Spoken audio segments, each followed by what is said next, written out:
It's Random Thoughts again. In this video, I'm going to talk about something that keeps coming up in the comment sections of the videos that I've published. And that is the issue of me using European sources. It seems like very many people have a problem with it. And the issues that many people are raising are very legit. Most of the European sources, we can say that they are biased. That's very clear. We can also say that most of them were pushing an agenda. That's a legitimate concern. And there is also the accusation of them being not very well informed about our local issues. That could also be true, but only to some extent. But I need to point out that when it comes to the question of being biased or having an agenda, there is no source that is 100% accurate or unbiased. Or not having an agenda in it. Every source you are going to get has an agenda, is biased. There are several things that will make the European sources be problematic, and I can acknowledge that. One of that is that the Europeans came with preconceptions about who we were. They saw us as backward, but even more concerning is that they saw us as inherently inferior to them. It's one thing to think of a society as backward, because then it will be like you're just saying, oh, there is knowledge that they don't have that maybe we have, and that makes us more knowledgeable than them. But it's completely something else to think of our people as inherently, genetically inferior to you. And unfortunately, when the Europeans came to Africa, and not all of them, though, we should be very careful about that accusation. It's not all Europeans who came to Africa and thought of Africans as inherently inferior to them. At least we can say most of them thought that we were backward, but not all of them thought that we are inferior as a race. But there were those, of course, there were those. These attitudes can be seen in the text, including Ludwig Kraft's text, to be honest. When you're reading the text, you can get the use of language in a way that shows you how those people thought of the Africans.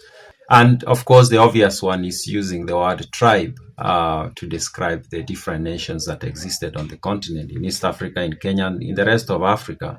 And other words like calling soldiers warriors. They will not use the word warriors to describe armies that were in Europe who were almost in the same formation like those that they found in East Africa. They will call them soldiers. But they will call the African armies warriors, which is, of course, it shows the attitude. And then they will, the words like savages will be used, which imply that these were societies that had no rules, had no organization, had no structure, had no morals, like just people lived like wild animals, which was not the case, of course. The societies they found here were highly organized, highly well structured. And I always say this, some of the best republics you could find anywhere in the world were in Africa.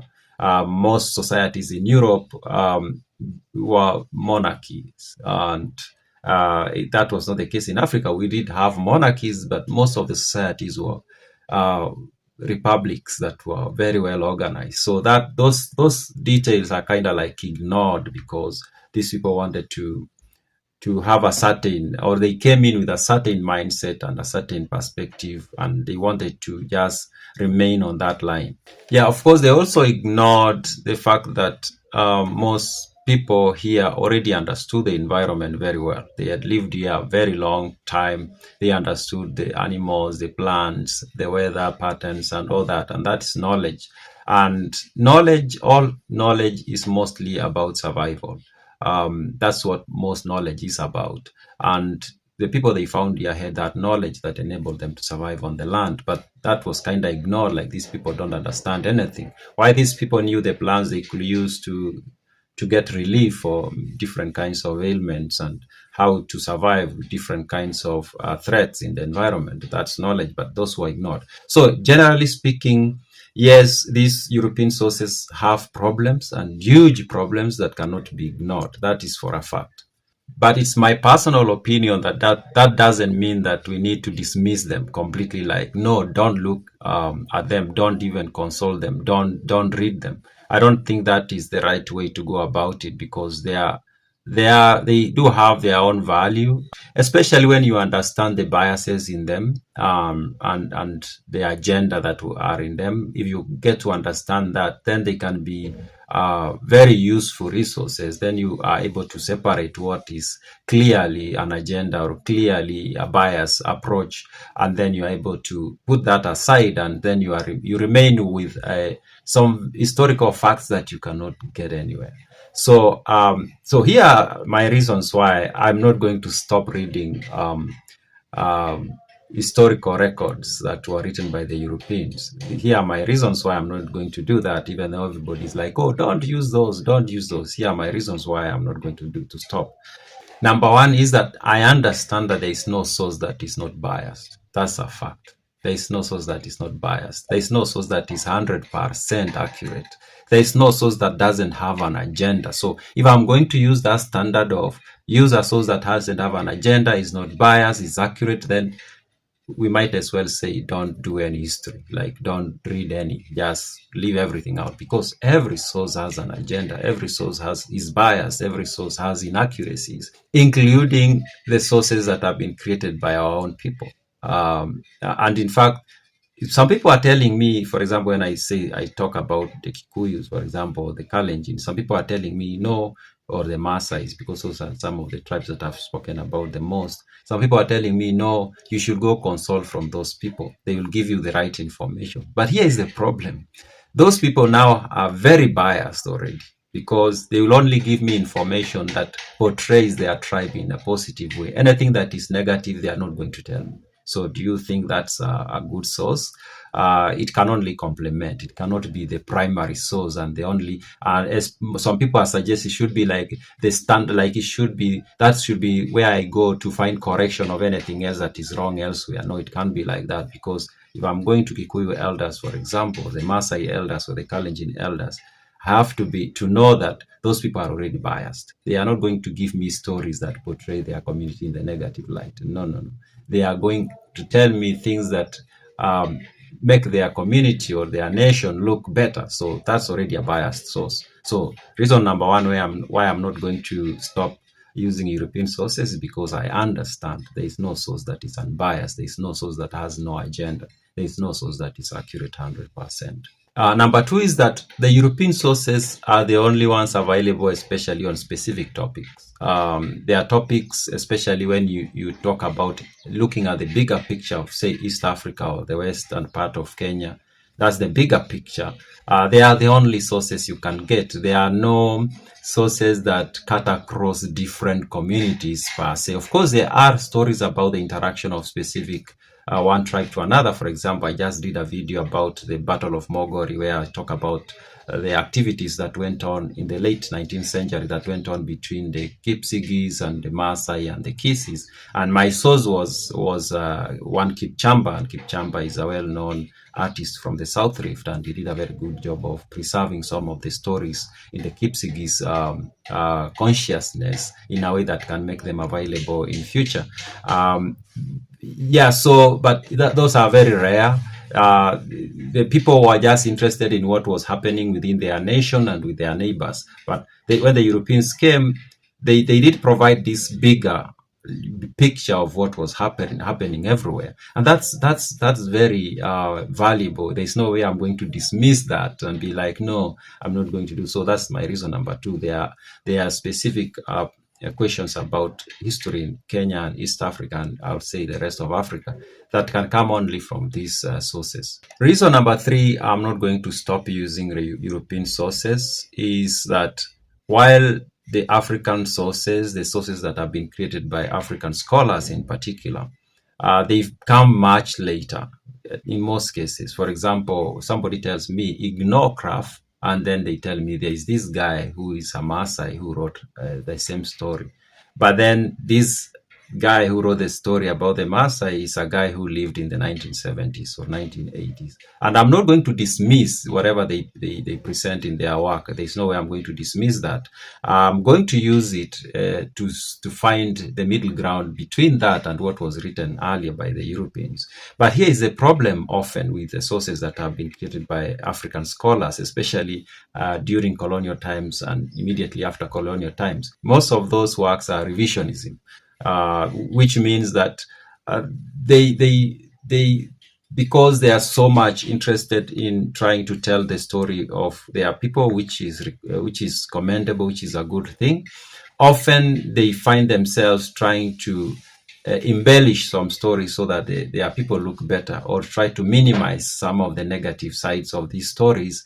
And now it's kind of like recreate, which happens. It's not an African thing anyway. It happens in Europe. It happens everywhere where history is changed. It's revised such that what you read as history is not actually what happened, but what somebody has decided to curate so that it looks in a certain way. So you can't just take a piece of history or a piece of record because it has been done by an African. You just assume that means it's better than one that was created by a European.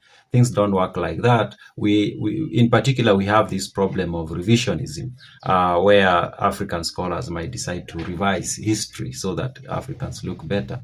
And personally, I'm not interested in us looking better. I'm interested in learning what it is. That's personally what I'm going for. I'm not interested in trying to build this amazing picture of Africa or this terrible picture of anyone. No, I'm always interested in trying to find out what's the real deal, which is so difficult to get, of course. So number four, the reason why I'm not going to stop using European sources, and this is closely related to another one that I've mentioned about them giving me a bigger picture, is that the European scholars and the European administrators who are here, even linguists and all these people, they had a very unique perspective.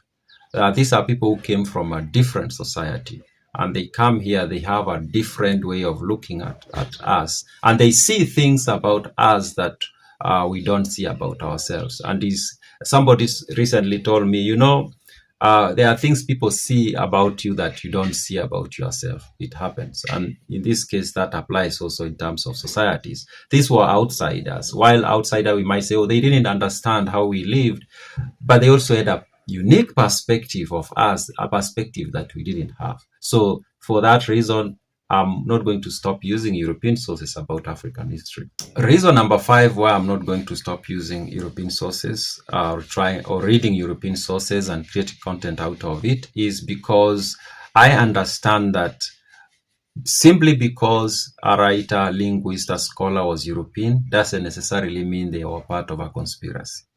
I don't believe that. Of course, there are those who are part of a conspiracy, but it doesn't mean necessarily that every European writer, author, scholar, historian was part of a conspiracy.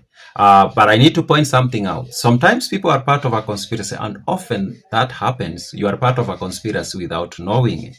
That happens. I need to acknowledge that. So they might have been part of a conspiracy, but not actively. They just find themselves in a system, and then they see things in a certain way, and then they present things in a certain way. They don't realize this was prearranged for it to happen that way. That happens, and I need to acknowledge that people become part of a conspiracy without knowing. However, that also applies to African sources, and there are so many people who write books, even today, Africans, but they are part of a conspiracy and often without knowing. And the conspiracy often is even about destroying African families, African societies. People don't realize it.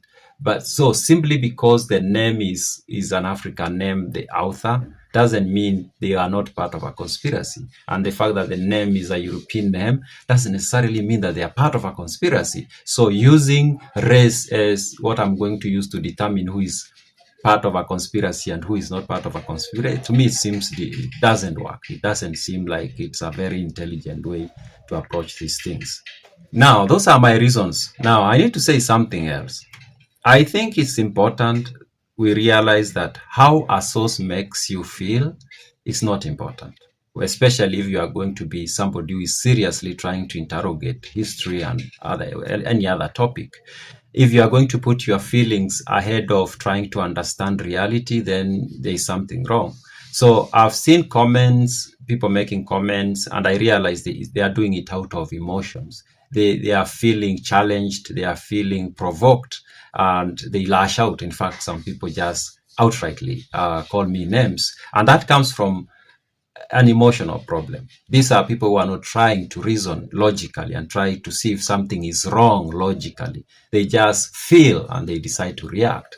And I don't think that's a good way to go about these topics. So how a source makes you feel is not a good metric to measure whether it's reliable or not.